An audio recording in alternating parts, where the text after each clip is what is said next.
अस्सलामु अलैकुम रहमतुल्लाहि व बरकातुहू। प्यारे दोस्तों, आज हम आपसे बात करने वाले हैं कि 16 सैयदा नामी किताब पढ़ना कैसा है और 16 सैयदा का रोज़ा रखना कैसा है ना। और ऐसे ही 10 बीवियों की कहानी नामी किताब का सुनना पढ़ना कैसा है। और बहुत सारे ख़वातीन जो है 16 सैयदा का रोज़ा भी रखती है, शीरनी का भी एहतमाम करती है और फातिहा दिला करके उस शीरनी को वो तक़सीम भी करती है। तो क्या 16 सैयदे का रोज़ा रखना जायज़ है या नहीं, और 16 सैयदा नामी किताब का पढ़ना जायज़ है या नहीं। और ऐसे ही 10 बीवियों की कहानी नाम की जो किताब है उस किताब का पढ़ना सुनना कैसा है, जायज़ है या नाजायज़ है। तो प्यारे दोस्तों, आज इसकी एक पूरी तफसील हम आपके सामने पेश करेंगे। और मैंने उस किताब को भी मंगा लिया है और मैंने पूरी तहक़ीक़ किया है इस किताब पर, और मैंने पूरी किताब पढ़ करके देखा है कि वाकई में इस किताब का पढ़ना जायज़ है या नहीं। ऐसे ही ये 16 सैयदा नामी किताब है, क्या इस किताब का भी पढ़ना जायज़ है या नहीं है। तो इसकी एक पूरी तफसील हम आपको बताएंगे। बस आपसे एक गुजारिश है कि पूरी वीडियो को आखिर तक ज़रूर देखें, और अगर आप हमारे इस चैनल पर पहली बार तशरीफ़ लाए हैं तो चैनल को सब्सक्राइब कर लीजिएगा। वीडियो को तमामी ख़वातीन के तक जो है पहुँचाने की कोशिश ज़रूर कीजिएगा। तो जी हाँ दोस्तों,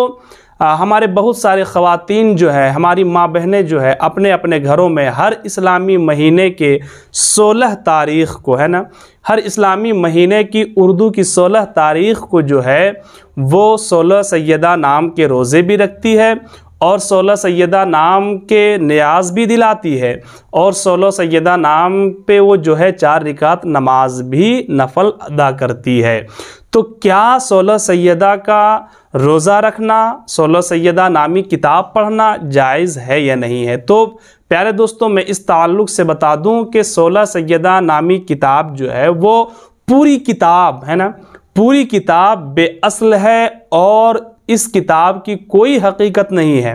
और इस किताब में कुछ ऐसे अल्फाज भी हैं जिसके ज़ाहिरी माने को देखा जाए और ज़ाहिरी अल्फाज को देखा जाए तो वो कुफ्र तक भी पहुंचा हुआ है ना। क्योंकि इस किताब में लिखा हुआ है कि जो शख्स 16वीं तारीख़ को रोज़ा रखेगा और 4 रकात 16 सैयदा के नाम का नमाज अदा करेगा और 16 सैयदा के नाम का रोज़ा रखेगा, बताएं कि रोज़ा और नमाज क्या ये किसी गैरुल्लाह के लिए किया जाता है। अगर कोई शख्स ये कहे कि मैं नमाज़ पढ़ रहा हूँ दूसरे के लिए या रोज़ा रख रहा हूँ दूसरे के लिए, तो फिर आप याद रखें वो शख्स जो है वो मुशरिक हो जाएगा। और शिर्क का गुनाह जो है ये बहुत बड़ा गुनाह है ना। तो जो लोग इस तरह का अक़ीदा रखते हैं वो लोग ये समझ लें कि मुशरिक है,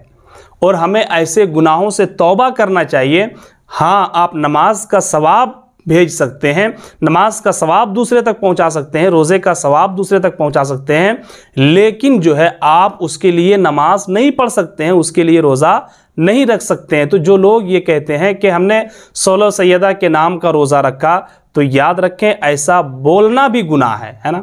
तो ये बात हो गई 16 सैयदा की कि ये किताब जो है अज सर तापा, ये पूरी किताब आप देख लें, ये पूरी किताब जो है वो मनगढ़ंत कहानियाँ हैं। उसकी वजह यही है कि लिखने वाले राइटर यानी मुसन्निफ़ का नाम जो है इस किताब पर आपको कहीं नज़र नहीं आएगा। तो इस किताब को लिखा किसने, तो मैं आपको बता दूं कि इस किताब का मुसन्निफ़ जो है, इस किताब का राइटर जो है, जैसा कि बताया गया है कि इस किताब का राइटर शिया है, और ये शिया जो है इस किताब को लिख करके सुन्नी ख़वातीन यानी सुन्निया ख़वातीन तक जो है पहुंचाया है उन्होंने। और उसका वाहिद मकसद ये है कि उन लोगों के दरमियान जो है इस गलत रस्म को राइज किया जाए, ये उन लोगों का मकसद है। ऐसे ही ये 10 बीवियों की जो कहानी है, इसमें भी पूरी किताब जो है बेसर शुरू यानी शुरू से लेकर के आखिर तक पूरी किताब जो है बेअसल है, मनगढ़ंत कहानियाँ हैं। इस कहानी की कोई सच्चाई नहीं है, इस कहानी की कोई हकीकत नहीं है। इसलिए क्योंकि हुजूर फ़क़ीह मिल्लत मुफ्ती शरीफुल हक़ अमजदी अलैहि रहमतो व रिज़वान ने इसकी जो है एक तहकीक की है और इन्होंने फतवा फ़क़ीह मिल्लत में लिखा है कि पूरी किताब जो है ये बेअसल है और इस किताब की कोई हकीकत नहीं है, और इस किताब के चंद जुमले ऐसे भी हैं जो ज़ाहिरी एतबार से वो कुफ्र तक पहुंचा हुआ है, क्योंकि नमाज और रोज़ा ये किसी मखलूक के लिए नहीं है। ना नमाज किसी मखलूक के लिए आप कर सकते हैं, ना रोज़ा किसी मखलूक के लिए रख सकते हैं, बल्कि नमाज और रोज़ा ये दोनों खालिक ही के लिए है, यानी अल्लाह ही के लिए है। और मुहक्किक़ मसाइल जदीदा हुज़ूर मुफ्ती निज़ामुद्दीन सदर शोबाई इफ्ता जामिया अशरफिया मुबारकपुर इस ताल्लुक़ से इरशाद फरमाते हैं कि इस किताब में बेअसल कहानियाँ दर्ज है और बहुत सी इबारतें ऐसी है जिनसे ये महसूस होता है कि ये किताब का मुसन्निफ़ जो है वो शिया है। ये कौन कह रहे हैं? ये बहुत बड़े मुफ्ती हिंदुस्तान के जो अल्हम्दुलिल्लाह इस वक्त हयात से हैं, ये उनका जुमला है कि इस किताब का नाम, इस किताब को पढ़ने के बाद महसूस होता है कि इस किताब का मुसन्निफ़ जो है वो एक शिया है। और यही वजह है कि उस किताब के ऊपर किसी भी राइटर का नाम, किसी भी मुसन्निफ़ का नाम दर्ज नहीं है, और ना दर्ज करके उसका यही मकसद है ताकि सुन्नियों के दरमियान भी ये रस्म राइज हो जाए और जो है सुन्नियों के घरों तक ये किताब पहुँचे और सुन्नी के घर की औरतें भी जो है इस रस्म में फंस जाएं। तो प्यारे दोस्तों, मैं आपसे गुजारिश करूँगा कि आप कतई तौर पे इस किताब को जो है ना अपने घर पे रखें, ना अपने घर के ख़वातीन को पढ़ने की इजाज़त दें, बल्कि अगर आपको मन्नत ही मानना है, अगर आपको जो है मन्नत ही माननी है, तो आप इस तरह की मन्नत माने कि अगर अल्लाह ने मेरा फ़लाँ काम पूरे कर दिया है ना,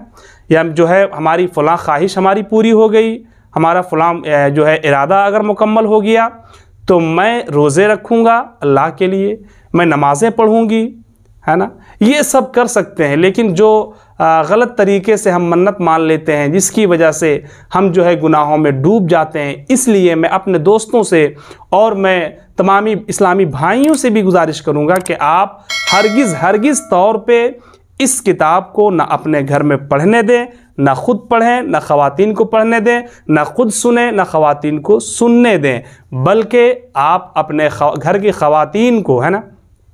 आप अपने घर की औरतों को समझाने की कोशिश करें कि इस किताब में जो तमाम वाक़यात है, जो तमाम बातें हैं, वो सब मनगढ़ंत बातें हैं, वो सब बातें बेअसल है, बेबुनियाद है, इन बातों की कोई कुछ भी हकीकत नहीं है। प्यारे दोस्तों, हमें उम्मीद है कि आप हमारी बातों को मुकम्मल तौर से समझ गए होंगे। फिर भी अगर कहीं पे डाउट हो, शक हो, तो आप हमें ज़रूर कमेंट बॉक्स में बताएं ताकि हम आपके शक को दूर कर सकें, आपके डाउट को हम दूर कर सकें। अस्सलामु अलैकुम रहमतुल्लाहि व बरकातुहू।